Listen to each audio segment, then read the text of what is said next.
De volta com o regimento interno e para falarmos agora da competência das câmaras criminais do TJMG, tá? Então vejam só, artigo 39, compete às câmaras criminais, inciso 1º, julgar com todos os seus membros, com 5 desembargadores. Marquem a linha A, prefeito, no crime que não é doloso contra a vida, tá? Afinal de contas, os crimes dolosos contra a vida, nós já vimos, são os grupos de câmaras criminais, tá? Então a linha A, ó, os prefeitos municipais nos crimes comuns e de responsabilidade, ressalvados os dolosos contra a vida, tá? Então basta lembrar, prefeito, tá? Vamos esquematizar, né? A gente já falou isso antes, mas não custa nada esquematizar. Então é o seguinte, ó, prefeito, tá? Prefeito. Primeira coisa que eu tenho que observar aqui, ó, crime de responsabilidade, tá? Uma câmara criminal do TJMG com quantos desembargadores? Com 5 desembargadores, tá? Agora é o seguinte, ó, prefeito, crime comum.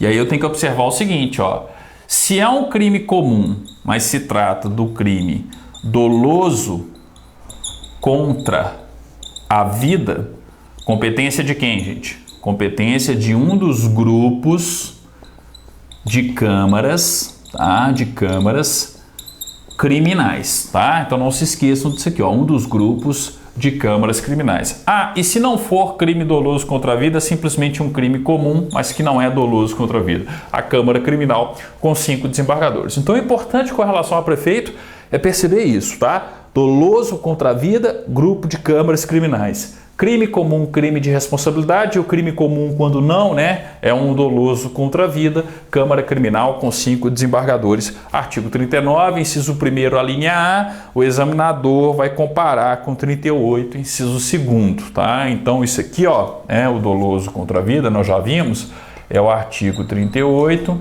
inciso 2º. E essa competência aqui é o 39, inciso 1º, a linha A do regimento interno, tá? Não se esqueçam disso aí. B, os embargos infringentes e de nulidade nos recursos, quando a decisão não for unânime, tá? Então percebam que aqui, né, o regimento interno, a Câmara Criminal, a competência da Câmara Criminal foi bem mais simples, né, do que lá nas câmaras cíveis, tá? Mas o que eu tô falando aqui, ó, é justamente embargos infringentes com relação à decisão de primeiro grau, tá? Então imagine aqui, ó, né, em virtude, né, melhor dizendo, de uma decisão de primeiro grau. Então é o seguinte, ó, vara, tá? Vara criminal. Então tem uma vara criminal com o seu respectivo juiz de direito.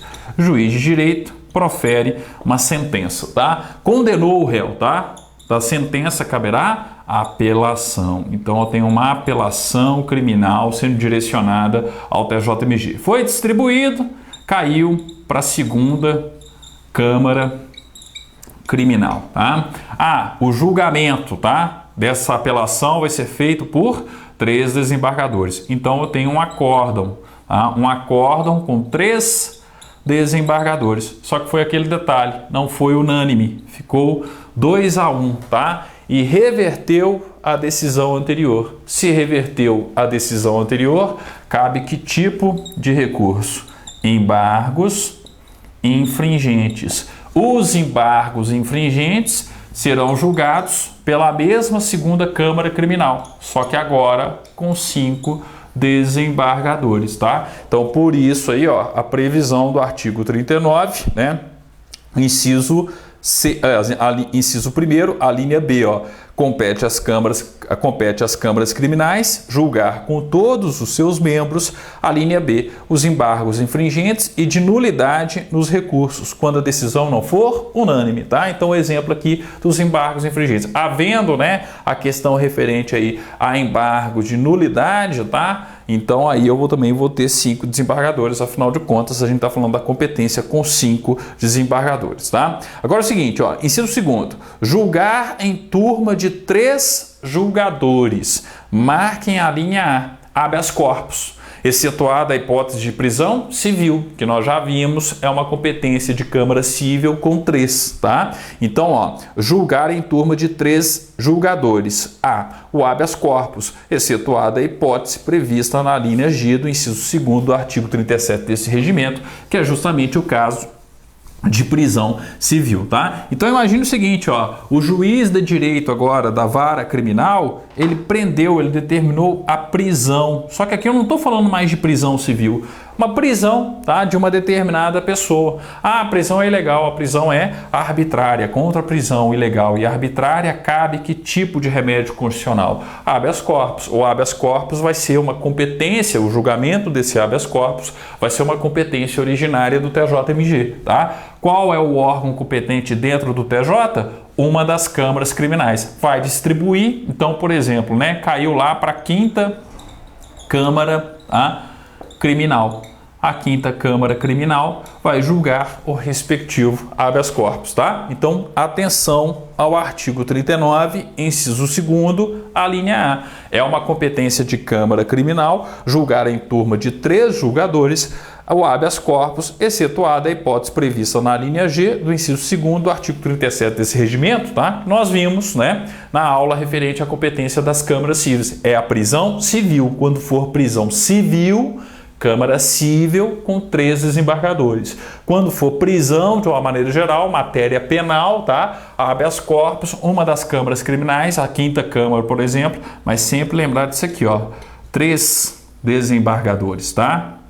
O julgamento em turma de 3 desembargadores, ok? Bem, continuando, ó. Além disso, a linha B, marque a linha B também, mandado de segurança, mas mandado de segurança em matéria criminal, contra ato de juiz de vara criminal, por exemplo, tá? Então vejam só, mandado de segurança contra ato ou decisão de juiz de direito quando se tratar de matéria criminal. Então o mandado de segurança contra ato desse juiz de direito aqui, ó, vai ser competência de uma das câmaras criminais do TJMG com 3 desembargadores, tá? Então, ó, falei desse juiz de direito agora, ó, falei desse juiz de direito, tá? Aí o que eu preciso observar? Eu tenho um ato dele que lesa direito líquido e certo de uma determinada pessoa. Cabe o mandado de segurança. Mandado de segurança vai ser competência originária de quem? Da Câmara Criminal, só que com 3 desembargadores, tá? Marque a linha A, marque a linha B. C. Agravo interno contra a decisão unipessoal do relator que negar seguimento ou dar provimento a recurso em feito de sua competência, observada a legislação processual. Basta lembrar, voltando, né? Basta lembrar. A Câmara está julgando com 3 desembargadores, tá? O relator toma uma decisão monocrática, uma decisão unipessoal. Contra a decisão unipessoal do relator, cabe agravo interno. Com quantos julgadores a Câmara estava julgando? Com 3. Então, quem vai julgar o agravo interno são os mesmos 3 desembargadores, tá? Então, por isso, essa competência, mais uma vez presente no regimento, afinal de contas, é uma competência genérica, tá? Agora é o seguinte, ó, D, recurso interposto em ação ou execução. Ah, quando eu falo de recurso interposto em ação ou execução, estou falando, por exemplo, da ação, sentença. A execução agrava a execução, tá? Aqui eu tenho que lembrar o seguinte, ó, não é mais comum o TJMG fazer esse tipo de cobrança em seus concursos, né? Não tem mais aí o estudo em termos práticos, tá? Dos recursos no âmbito do regimento interno, mas basta lembrar o seguinte, ó, eu tenho aqui o início da ação penal, tá? Aí a ação penal, obviamente, ela vai tramitar.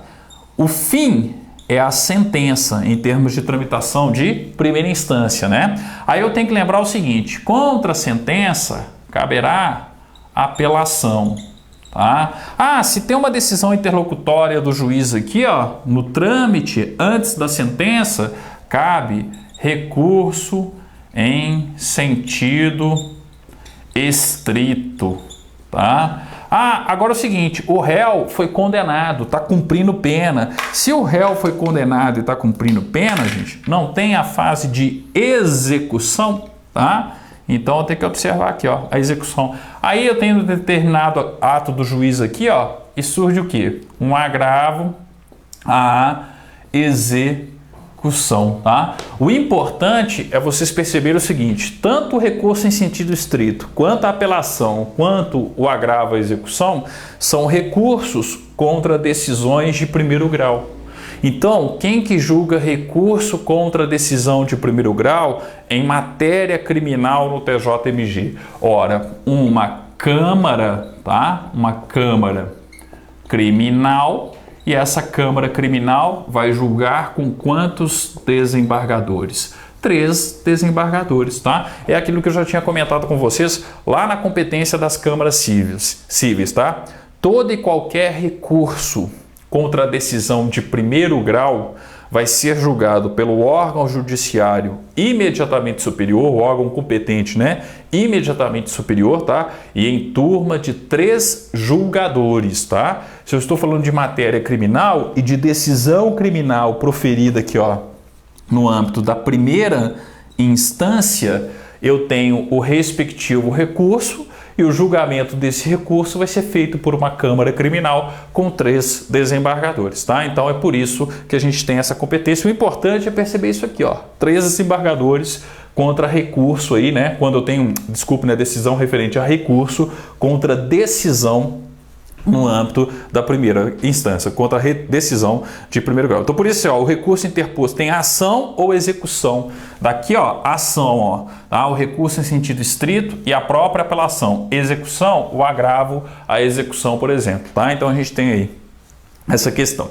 Bem, depois, ó, a linha E, conflito de jurisdição, conflito de competência. Aquilo que nós já vimos, né, no âmbito civil, vale também para o âmbito criminal. Ó, juiz de direito de Belo Horizonte em um conflito com o juiz de direito de Betim novamente. Só que agora a matéria é uma matéria criminal. Se é matéria criminal, gente, quem que vai resolver esse conflito de competência, esse conflito de jurisdição? Uma Câmara criminal com 3 desembargadores, tá? Vale a pena marcar por conta de ser conflito de competência e nós termos comparativo com outros pontos da matéria, tá? Então marquem aí também a linha E. Marque a linha D também, né? Que é recurso contra a decisão de primeiro grau, tá? Então, no inciso 2º aí, ó, cuidado com o habeas corpus da linha A, cuidado com o mandado de segurança, tá? Da linha B, cuidado com a linha D e cuidado com a linha E, tá? E além disso, ó, F, a exceção de suspeição ou de impedimento, mas com relação ao juiz de primeiro grau